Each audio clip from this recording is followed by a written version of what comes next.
السلام علیکم، میں ہوں ایجنٹ ایکس۔ آج کا جو میرا ولاگ ہے، یہ جو ابھی حالیہ دنوں کے اندر ایک میٹنگ ہوئی ہے بٹوین پاکستان کے قابض فوج کے army chief lieutenant general retired airmen retired Asim Munir کے درمیان اور اس کے ساتھ دہشت گردوں کے جو شیڈول 4 کی جو جماعتیں ہیں ان کے جو چیفز ہیں، دہشت گرد چیفز، ان کے درمیان اس کے اوپر ایک بڑا شور و غوغا اٹھا۔ ایکچولی جو سوال ہونا چاہیے تھا وہ یہ ہونا چاہیے تھا کہ شیڈول 4 کے ان دہشت گردوں کے جو یہ چیفز ہیں، یہ جو دہشت گرد تنظیمیں ہیں، یہ جی ایچ کیو میں کرنے کیا آئی؟ سوال تو یہ ہونا چاہیے تھا، مگر یہاں پہ جو پاکستان کے اندر بیٹھے ہوئے پروپیگنڈسٹ ہیں، جن کا کام فوج کے لیے اور اس ملک پہ قابض جو مافیا ہے دیگر پی ڈی ایم کے نیچے، ان کے لیے پروپیگنڈا کرنا ہے، جھوٹ بولنا ہے، انہوں نے بڑی خوبصورتی سے اس بات کو موڑا کہ کیا اس میٹنگ کے اندر کوئی بلٹ پروف شیشہ لگا ہوا تھا یا نہیں لگا ہوا تھا۔ اب سوال یہ ہے کہ جو مختلف سوالات وہاں پہ کیے جانے چاہیے تھے، اس میں ایک سوال یہ کہ وہ وہاں پہ کرنے کیا آئے تھے؟ یہ تو وہ لوگ ہیں جن کے اوپر کیسز ہیں بڑے سیریس قسم کے، جنہوں نے پاکستان آرمی کے جو جوان ہیں ان کے سروں کے ساتھ فٹ بال کھیلا، جنہوں نے غریب مزدور جو اہل تشیع تھے ان کے گلے بکرے کی طرح کاٹے نیچے لٹا کے، لشکر جھنگوی، سپاہ صحابہ، تحریک نفاذ Jafaria, you name it, T L P, یہ تمام دہشت گرد جو ہیں، جو شیڈول 4 کی جماعتیں ہیں، ان کو وہاں پہ بلا کے ان سے کیا بات کی گئی؟ تو یہ تھا وہ اصلی کویسچن،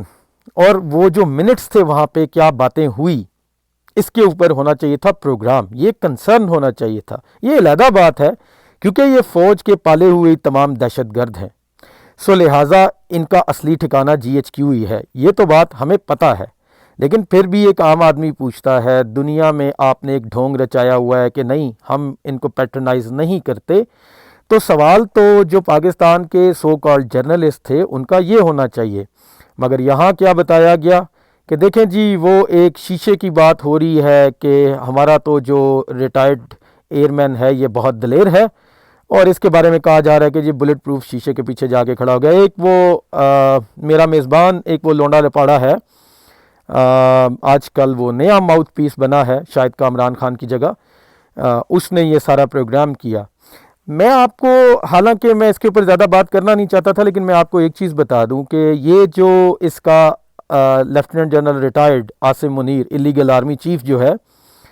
یہ دلیر کتنا ہے، یہ اس کو بتا رہا تھا کہ یہ شیشے کے پیچھے نہیں ہے، یا اس کے آگے وہ شیشہ نہیں ہے۔ تو بات صاحب کہنے کی یہ ہے کہ آپ ذرا آرمی چیف کی موومنٹ، اس کے گھر اور اس کا جو جی ایچ کیو ہے اس کا سیکیورٹی پلان ایک دفعہ چیک کر لیجئے گا۔ وہ جہاں پہ اس نے جانا ہوتا ہے ایک ویک پہلے وہاں کی پہلے روٹ کلیئرنس، اس جگہ کی کلیئرنس، اس کی اچھی طرح سرویلنس کر لی جاتی ہے،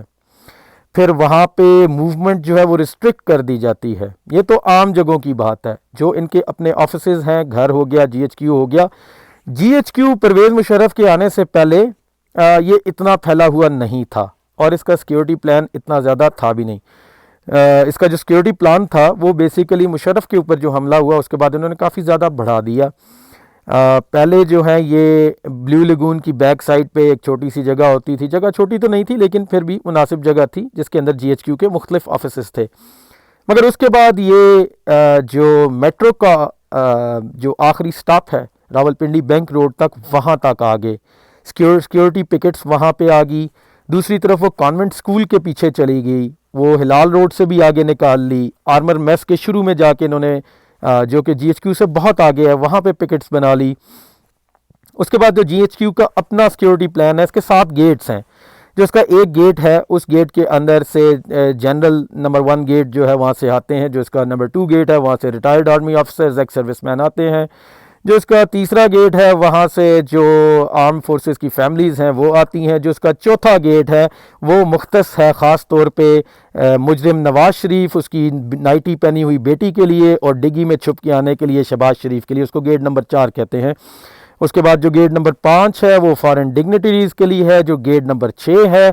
وہ جو آرمی میوزیم کو وزٹ کرنا چاہتے ہیں، یہ میوزیم پہلے باہر ہوتا تھا، اس کو بھی انہوں نے جی ایچ کیو کے اندر لے لیا، سی ایس ڈی کو بھی انہوں نے جی ایچ کیو کے اندر لے لیا۔ تو لہٰذا جو سی ایم ایچ کے پیشنٹس ہوتے ہیں انہوں نے وہاں پہ وزٹ کرنے آنا ہو تو وہ اس گیٹ سے آتے ہیں، اور گیٹ نمبر 7 اگین ایک جانے کا جنرلز کا اور ایک واپس آنے کا، اور اس کی اسکروٹنی کیسی ہوتی ہے، وہاں پہ اس کے باہر کس طرح کے اسکینرز لگے ہوتے ہیں، جن لوگوں نے وہاں پہ آنا ہوتا ہے ان کی اسکروٹنی کیسے ہوتی ہے، اس کے علاوہ کتنی فوج کی ڈپلائمنٹ وہاں پہ ہوتی ہے،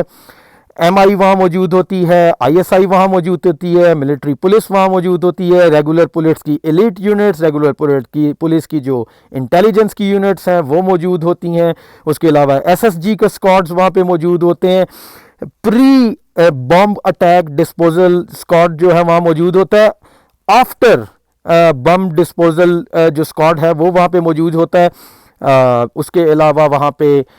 جو میڈیکل سٹاف ہے وہ موجود ہوتا ہے، اس کے علاوہ وہاں پہ جتنے جو ہیڈ کوارٹرز ہیں ان کے جنرلز اور ان کے آفیسرز کی اپنی سیکیورٹی ہوتی ہے، اس کے بعد عاصم منیر کی اللیگل جو آرمی چیف ہے کرمنل، اس کی اپنی ڈیٹیل سیکیورٹی ہوتی ہے ایس ایس جی کے علاوہ، اور اس کے علاوہ پاکستان آرمی کی کتنی یونٹس ہوتی ہیں وہاں پہ جنہوں نے اس کو گھیرا ڈالا ہوا ہوتا ہے، اور اس کے کتنے سویلین لوگ سول ڈریس کے اندر وہاں پہ وہ سرویلنس کر رہے ہوتے ہیں، چھتوں کے اوپر کتنے لوگ چڑھے ہوتے ہیں بیٹھے ہوتے ہیں، سنائپرز کتنے بیٹھے ہیں، یہ جو ساری بلڈنگز ہیں، اس نے کہا کہ عاصم منیر کے سامنے شیشہ نہیں لگا ہوا تھا، میں آپ کو بتا رہا ہوں کہ یہ اس کے 3-4 کلومیٹر کے باہر تک کا سیکیورٹی پلان کیا ہے، 3-4 کلومیٹر امیجیٹ کی بات ہو رہی ہے، وہ جو پکٹس کی بات کر رہا ہوں وہ بہت دور ہیں، وہ شاید 4-5 کلومیٹر سے بھی آگے جاتی ہے کہ ریڈیس میں اگر ہم اس کو کریں سرکل میں۔ یہ جتنے آفیسز ہیں یہ سارے بم پروف ہیں، ان کے اوپر ڈرون اٹیک بھی نہیں ہو سکتا، یہ اس کے لیے بھی اس کو باقاعدہ سے ڈیزائن کیا گیا ہے، اس کی 3-4 دفعہ اپ گریڈنگز ہوئی ہیں جس کے اندر 3 لیئرز جو ہیں وہ بم ڈسپوزل اسکواڈ جو ہے بم پروف جو بلڈنگز بنائی گئی ہیں، نہ صرف یہ کہ وہ جو بلڈنگز ہیں ان کو بم پروف بنایا گیا، بلکہ وہ جو انیشیل آپ کے گیٹس ہیں وہاں پہ جو آپ کی وہاں پہ جو سنتری وغیرہ بیٹھے ہوتے ہیں ان کی بھی جو وہ جو پکٹس ہیں یا ان کا وہ جو رومز ہیں وہ بھی بم پروف ہیں اور بلٹ پروف ہیں۔ تو بلٹ پروف صرف وہاں سامنے کی بات نہیں ہے بھائی، وہ پورے کا پورا کمپاؤنڈ ہی بم پروف اور بلٹ پروف ہے۔ اس کے علاوہ اس کمپاؤنڈ کے اندر جو بندے بیٹھے ہوتے ہیں وہ آپ کو نظر نہیں آتے، وہ بلیک شیشوں کے پیچھے ہوتے ہیں، آپ نے اگر ہاتھ اوپر کیا بغیر اس کے، اور وہ جو بندے وہاں پہ بیٹھے ہوئے ہیں بلیک شیشوں کے پیچھے، وہ آپ کو وہیں پہ شوٹ کر دیں گے، کیونکہ ان کے خیال میں شاید آپ کچھ نکالنے لگے، حالانکہ آپ کی اتنی اسکریننگ اور سکیننگ ہوتی ہے وہاں تک لاتے ہوئے بھی۔ نیچے جو ڈائس ہے ان کو کورڈ رکھا جاتا ہے تاکہ آپ جوتا اتار کے نہ مار سکے۔ مجھے کسی نے یہ بتایا، اب مجھے نہیں پتا اس میں کتنی سچائی ہے، کہ یہ والی جو میٹنگ ہوئی تھی اس کے اندر ان کے جوتے تک اتروا کے رکھ لیے گئے تھے۔ تو اگر لونا لپاڑا صاحب، اگر آپ کو یہ لگتا ہے کہ یہ اللیگل ریٹائرڈ کرمنل آدمی عاصم منیر اتنا دلیر ہے تو اس کو کہیں ذرا اپنی سیکیورٹی ہٹا کے اعلان کر کے ذرا کسی چوک میں پنڈی اسلام آباد میں آ کے کھڑا ہو کے دکھائے، پاکستان کی کسی جگہ پہ آ کے دکھائے، وہاں پہ ذرا کھڑا ہو کے دکھائے۔ یہ تمہارے اپنے جو الفاظ ہیں وہ یہ ہیں کہ ریٹائرڈ کرمنل غدار جنرل باجوہ کی سنتری کو ذرا ٹپ کے دکھاؤ، یہ اس کی بات آپ کر رہے ہیں۔ تو آپ کے خیال میں جی ایچ کیو کی جو سیکیورٹی ہے وہ ایسے ہی ہوگی؟ بابا وہ تو کوئی 4 کلومیٹر سے وہ بلٹ پروف شیشوں میں اور بم پروف بلڈنگز میں بیٹھا ہوا ہے۔ سو میرا خیال ہے ابھی تک آپ کا رینک اتنا بڑا ہوا نہیں کہ آپ کو انہوں نے وہاں پہ بلایا ہو اور آپ کو وہ وزٹ کروایا ہو، ورنہ آپ امریکہ میں بیٹھے ایک محب وطن پاکستانی کے بارے میں یہ بات نہ کرتے۔ اب آ جاتے ہیں آپ کی اپنی قابلیت کے اوپر۔ تو آپ کو میں یہ بتا دوں کہ آپ نے الزام لگایا کہ اوورسیز پاکستانی ہے ایک وقار خان، جو کہ اس کو شاید پتہ نہیں ہے کہ پاکستان آرمی کا وہاں پہ سیکیورٹی پلان کیا ہوتا ہے، وہ میں نے آپ کو سارا بتا دیا۔ آپ کی جو ٹوٹل نوکری ہے وہ راتب خوری کی ہے، آپ کوئی جرنلسٹ نہیں ہے، نہ آپ کی وہ ایجوکیشن ہے، نہ آپ کا کوئی ریسرچ ورک ہوتا ہے۔ آپ کی ٹوٹل اوقات یہ ہے کہ آپ پاکستان کے اندر فوج کے اس ملک پہ مسلط کردہ جو پیڈ کرمنلز ہیں، جو ابھی جن کو مارشل لا ایڈمنسٹریٹر دوبارہ لگایا جا رہا ہے بھٹو کے بعد، بغیر کسی الیکشن کے 2 نمبری کر کے، آپ نے صرف ان کا پروفائل کریٹ کرنا، یہ آپ کا جواب ہے، جس کے لیے آپ مریم نواز کو سامنے بٹھاتے ہیں بغیر پڑھے۔ آپ کی ٹوٹل اہلیت یہ ہے کہ آپ 4 پیجز توشہ خانہ کے پڑھ کے وہاں پہ نہیں گئے، آپ اپنے آپ کو جرنلسٹ کہتے ہیں. جب اس نے آپ کو بتایا کہ اس نے BMW لی تو اس کے بعد آپ کے پاس اس کو بتانے کے لیے یہ بات نہیں تھی کہ بی بی یہ جو 4 پیجز کا جو رولز ہیں توشہ خانہ کے، اس میں رول نمبر 7 اور رول نمبر 11 کے تحت 4 مہینے کے بعد آپ کچھ نہیں لے سکتے اور گاڑی آپ لے نہیں سکتے 11 کے مطابق. آپ صرف یہ کہہ سکے کہ یہ تو اللیگل ہے.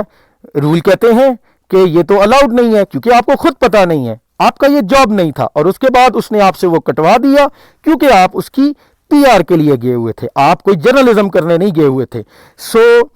آپ نے کہا کہ وقار خان جو ہے وہ محب وطن ہیں یا نہیں ہیں وہاں پہ بیٹھے ہوئے. میں آپ کو یہ بتا دوں کہ آپ جیسے لوگ جو پاکستان میں رہتے ہوئے ان کرمنلز کے ماؤتھ پیس ہیں، جو حرام کا نوالا کھا رہے ہیں، اس سے پاکستان کے باہر بیٹھے ہوئے پاکستانی بہت زیادہ محب وطن ہیں. اور اصلی سوال یہ تھا کہ یہ جو دہشت گرد ہیں، یہ جو شیڈول 4 کے لوگ ہیں